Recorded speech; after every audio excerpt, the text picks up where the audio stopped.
Hello friend, Hariom. कैसे हैं आप लोग? आई होप आप लोग अच्छे होंगे, स्वस्थ मस्त होंगे। मैं भी बहुत अच्छी हूँ भगवान की कृपा से। फ्रेंड्स, खबर पक्की है, खबर पक्की है कि दौलत और शोहरत हमारे साथ ऊपर नहीं जाती। वक्त और तकदीर से आगे कोई आगे जा ही नहीं सकता। जो हमारी तकदीर में लिखा है वही होगा। आप चाहे दीवार से सर पटक पटक के लहू लुहान कर लो, लेकिन कोई असर नहीं पड़ेगा दीवार को। लेकिन आपका सर खून से लथपथ हो जाएगा। इसलिए भगवान ने जैसा दिया है, जो दिया है उसी में खुश रहना सीखें और जो मिला है उसी में एंजॉय करें।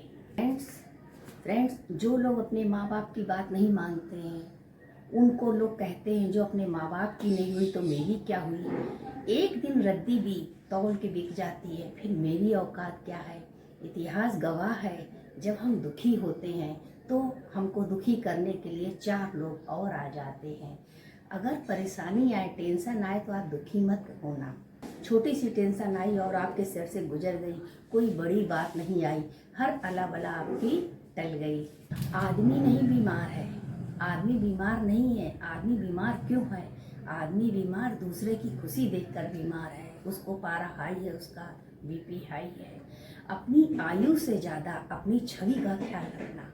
पता है, सबसे बड़ा दुश्मन हमारा दिमाग होता है, जो सारा दिन बक बक बक बक करता रहता है। बक बक करने से कुछ मिलता नहीं है, लेकिन बक बक करता रहता है। अपने आप को ही सुनाता रहता है, इसने ऐसा किया, इसने ऐसा किया, इसने ऐसा किया। अगर ये दिमाग एकदम शांत होके बैठे सोचे, ये सोचने से हमें क्या मिलेगा, इससे हमें क्या लाभ है, इससे क्या निकलता है, तो आपको समझ में आ जाएगा हमने अपना टाइम वेस्ट किया। शरीर को भी रिलैक्स चाहिए, दिमाग को भी रिलैक्स चाहिए, बॉडी को भी, पूरी बॉडी को भी रिलैक्स चाहिए, लेकिन हम रिलैक्स लेने नहीं देते हैं। अगर हम चाहें काम ख़त्म करके रिलैक्स ले लें तो लोग नहीं लेने देते हैं। देखो, सारा दिन पड़ी हुई हैं, बैठे बैठे रोटी खा रही हैं, तो दिमाग आदमी का चलता ही रहता है। जरा सा आपका रिश्ता बिखर गया, रिश्ता बिखर गया तो आग लगाने वालों की कमी नहीं है, तुरंत आग लगा देंगे, थोड़ा सा घी और डाल देंगे। फ्रेंड्स, एक पत्थर को तोड़ो, एक हथौड़े से वो नहीं टूटता। आपने एक हथौड़ा मारा, दो मारा, तीन मारा, चार मारा, पांच मारा, उसमें दरार तक नहीं आएगी। लेकिन आप उसमें मारते जाओगे, मारते जाओगे, मारते जाओगे, लास्ट में वो टूट जाएगा। ऐसे ही इंसान है, कोई रोज भरता रहे, भरता रहे, भरता रहे, एक दिन वो फूट ही जाता है। मंथरा ने कैकेयी के साथ क्या किया? उसके भरती रही, भरती रही, भरती रही, एक दिन वो दशरथ जी के सामने फूट पड़ी, अपने अंदर का निकाल दिया सारा। और उसके निकालने से क्या हुआ? रामायण तैयार हो गई। और हम लोग जो करते हैं वो तो लीला थी, हम लोग करते हैं उससे विनाश होता है, पूरा ही विनाश होता है। इसलिए आप अपने दिमाग को शांत रखें। ना कुछ लाए थे, ना कोई ले जाएंगे, राजा रंग फकीर, सब यहीं धरा का धरा में रह जाएगा। सोचो कि आपकी आदतें आपको सक्सेस की ओर ले जा रही हैं या आपको फेलियर बना रही हैं। तो इसलिए आप अपने पे ध्यान दो। अगर मैं सोचूं मैं मिथुन चक्रवर्ती से शादी कर लेती तो आज मेरा जीवन खुश रहता, आज मैं खुशहाल रहती, मैं गाड़ियों में घूमती, तो क्या मेरे सोचने से मिथुन से शादी हो जाती? नहीं होती ना, क्योंकि वो कहाँ, हम कहाँ, किस्मत कहाँ, भगवान कहाँ, जो जिसने करना था वो तकदीर में मेरे लिख दिया, तो वो नहीं होगा। अब सोचने से कोई फायदा नहीं कि मिथुन जी मेरे पति होते, ऐसा बिल्कुल नहीं है। तो आप अपने दिमाग में थोड़ा सा ब्रेक लगाएं। जब ब्रेक लगाएंगे तो आप शांति से सोचेंगे कि हमने क्या किया, सोचेंगे आपने कहाँ कौन सी गलती कर दी। फिर आप विचार करेंगे, नहीं सच में हमसे गलती हुई है कि हमने अपने शरीर का ध्यान नहीं रखा और शरीर मेरा बीमारियों का पुतला बन गया। अगर आप सिस्टम से चलोगे तो आप कभी फेल हो ही नहीं सकते। फ्रेंड्स, होता क्या है, जब हम सोचते हैं तो सोचने से हजार बीमारियां हमारे शरीर में लग जाती हैं और फिर वो ऐसी ऐसी बीमारियों को जन्म देती हैं कि जिसका कोई इलाज भी नहीं होता है। जैसे कुछ नहीं, हम किसी पार्टी में गए, हमने उसकी ड्रेस देखी, हाँ उसकी ड्रेस बहुत सुंदर है, मैं भी लूँगी। अब हमारे दिमाग में उसकी ड्रेस चल रही है और जब तक मैं लूँगी नहीं, तब तक मैं उसी पे विचार करूँगी। तो आप विचार क्यों कर रही हैं? समय आएगा तो हो जाएगा, नहीं तो फिर आप चिल्लर जोड़ना शुरू करिए, एक दिन आप ले ही लेंगी। सोचो नहीं, करो, प्रैक्टिस करो, पास जरूर होंगी आप। गौतम बुद्ध को लोग पागल समझते थे, क्या वो पागल थे? एक आदमी, गौतम बुद्ध बैठे हुए हैं, उसने क्या किया, उनके ऊपर थूक दिया, उन्होंने साफ कर लिया, फिर थूका, फिर साफ कर लिया। उसने कहा इसको गुस्सा क्यों नहीं आ रहा? उसने उनसे पूछा, उसने बोला तुमने हमको दिया, हमने लिया कहाँ, हमने तो उसको हटा दिया। माना हमें कोई कुछ चीज़ दे तो हम क्यों लें? कोई हमसे किसी की बुराई करे या हमारे पति की करे, हमारे बच्चों की, तो हम ले क्यों? हम उसको बैठकर घर में डिस्कस करेंगे, पूछेंगे ना, कि जाकर सामने वाले से लड़ने लगेंगे। तो अपने दिमाग को कंट्रोल करना सीखो। घोड़ा जो आदमी रखता है, घोड़ा चलाता है, तो उसकी लगाम अपने हाथ में रखता है। कैसे? ये रथ मेरा, मैं राजा हूँ, बड़े शान से जीवन सैर करूं। ये इंद्रियां हैं घोड़े, गलत नहीं दौड़े, लगाम मेरे गुरु ने पकड़ी है। मैं मन बुद्धि का साक्षी हूँ, बड़े शान से जीवन सैर करूं। ये रथ मेरा, मैं राजा हूँ, बड़े शान से जीवन सैर करूं। तो ये रथ मेरा है, ये शरीर मेरा है, मुझे सोचना है कि इसके साथ क्या करना है, क्या नहीं करना है। हमारे शरीर के बारे में हमको मालूम होगा, उसको नहीं मालूम होगा। वो तो कहेगा ये भी खा लो, ये भी पी लो, ये भी कर लो, नहीं होगा ना। ये हमारे शरीर की नीड है, ये हम जानते हैं। आपने देखा कि ये आदमी कितना ऊपर तक गया, इसने कितना पैसा कमाया, ये कितना रिच है।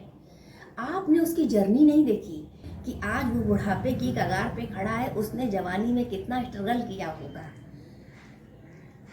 तो जिसका दुख होता है वही जानता है। जैसे आपने कोई चैनल बनाया,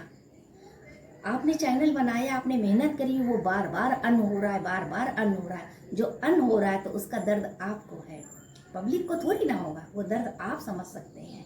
इसलिए हमारे को कितना दर्द है ये मेरा भगवान समझ सकता है, दूसरा नहीं समझ सकता है। दूसरा हंसेगा मजा आया।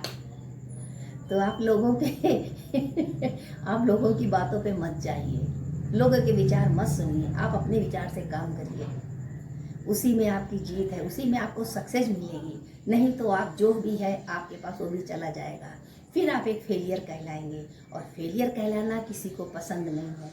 आज वो बुढ़ापे पे आ गया, उसने अपनी जवानी बेच दी बुढ़ापा लाने के लिए, बुढ़ापा सही करने के लिए उसने अपनी जवानी बेच दी। एक कुम्हार से पूछो कि वो बर्तन कैसे बनाता है, आप उसके साथ एक दिन रह के देखो, इतने इतने हाथ उसके सने होंगे, सारा दिन वो चाक चलाएगा, ये करेगा। आप जब खरीदने जाओगे तो तुरंत पैसा मुँह भाव करके ले आओगे, लेकिन उसके साथ एक दिन रह कर देखो, तब आपको पता चलेगा कि कितनी मेहनत है किस चीज़ में। कोई ऐसे ही नहीं सक्सेस होता है, उसके पीछे बहुत मरना मिटना पड़ता है। कहते हैं कि जितना रिलैक्स आपका माइंड होगा उतना ही अच्छा काम करेगा। रिलैक्स माइंड में अच्छे अच्छे विचार आते हैं, अच्छी अच्छी भावनाएं आती हैं। जैसे कि आपका कनस्टर टीन का खाली नहीं है, खूब भरा हुआ है, आप सोचो उसमें एक बोरी आटा और डाल दें, ठूस ठूस के भर दें, क्या वो जाएगा? नहीं जाएगा ना। जब तक वो खाली नहीं होगा आप दूसरा नहीं डाल सकते हैं। ऐसे ही आपके जो दिमाग में विचार चल रहे हैं, पुराने विचार आप हटाएंगे नहीं तो नए विचार आपके उसमें जाएंगे नहीं। तो ये कोल्ड स्टोर है जो भरा हुआ है हमारे विचारों से। ये अपनी जर्नी जारी रखें और आगे बढ़ें, किसी के बारे में मत सोचें, नहीं तो आपका शरीर बीमारियों का ढेर हो जाएगा, कोई हाथ नहीं लगाएगा। कोई भी प्रॉब्लम आए, कोई भी परेशानी आए, अपने आप को हिम्मत देना। आप जितनी अच्छी हिम्मत अपने आप को दोगे दूसरा नहीं देगा। आपके आंसू बहाने से कुछ नहीं होगा, आप कितना भी चाहे आंसू बहा लो, आपके फड़फड़ाने से कुछ नहीं होगा, बस आप फड़फड़ाते रहोगे पंछी की तरह। इसलिए अपने आप को हिम्मत दो, अपने आप को रिलैक्स करो और आगे बढ़ो। बार बार इस ब्लॉग में मैंने यही कहा, अपने आप को हिम्मत देना है। अगर हिम्मत आएगी तो दोबारा मेरे पास डबल ताकत आ जाएगी। तो सारा काम हिम्मत का है। किसान क्या करता है, किसान मुट्ठी भर बीज लेता है, सब जगह डाल देता है, पानी भी डाल देता है, सब कुछ डाल देता है, उसके बाद भगवान का काम है, भगवान क्या करेगा क्या नहीं करेगा। आपको केवल सब्र करना है, धीरज करना है और आराम से बैठना है। आपको बार बार वहाँ देखने नहीं जाना, अब कितना हुआ, अब कितना हुआ, अब कितना हुआ, ऐसे काम नहीं चलेगी। रसोई घर नहीं कि आप खाना देखने जा रहे हैं कि दाल पकी कि नहीं पकी, चावल पका कि नहीं पका। तो ये भगवान का काम है, भगवान ही करेगा। आप तो बस आराम करो, अब आपने बहुत मेहनत कर ली। आप अपने दुश्मन खुद हो, क्योंकि आपके पास सब्र नहीं है, और सब्र का फल मीठा होता है। जितना सब्र करोगे फल उतना ही मीठा होता है। जिनके अंदर पेशेंस नहीं होता है, इन पेशेंस आदमी जल्दी बूढ़ा हो जाता है, क्योंकि उसको अपने ऊपर भरोसा नहीं है। जरा जरा सी बात पे चिल्लाता है, उछलता है। जैसे कि आपने लिफ्ट में जा रहे हैं, आपने लिफ्ट का बटन ऑन कर दिया, तो थोड़ा सब्र रखो, लिफ्ट चालू होगी। ये नहीं चिल्लाने लगा गार्ड को, ऐसा नहीं हुआ, ये नहीं हुआ, ये नहीं करा। आप होटल खाना खाने गए, आपने वेटर को ऑर्डर दिया, तो टाइम लगेगा। और इन पेशेंस आदमी क्या करेगा, चिल्लाएगा, बकबक करेगा, यहाँ नहीं खाना, चलो दूसरी जगह। ये हिम्मत रखो, बैलेंस में रखो अपने आप को। एक दिन वो टाइम भी आ जाएगा जब आपका काम होना होगा। इसलिए मैं नीता सर आपसे हरिओम करती हूँ। नेक्स्ट ब्लॉग वीडियो में आपसे मिलती हूँ। आपको इस ब्लॉग में क्या अच्छा लगा आप हमें ज़रूर कमेंट करिएगा। तब तक के लिए सबको हरिओम।